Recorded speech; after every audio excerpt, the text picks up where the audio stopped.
Hello everyone. In this lesson, we will learn how to recognize tables and drawing titles. Let's recognize the table, which at the moment is a collection of individual elements. To do this, we'll need the construction module. Open the drop-down list in the Tables and Title Blocks group and select the Table Recognition tool. Let's specify a point near the table, after which a notification will appear that the table has been found. Now we can highlight it and see that it is a table object. Let's move it to a new location, after which we can double-click to open the table editor. The default table is recognized as the nanoCAD table and is created on the current layer.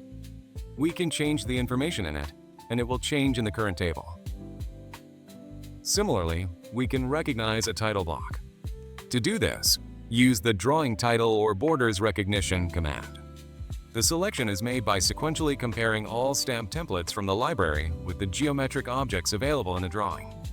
As you can see, our template has been recognized, and now we can interact with it. Let's correct the title block to the one we had in the first option. This concludes the lesson on tables and title blocks. Thanks for your attention. See you in the next lessons.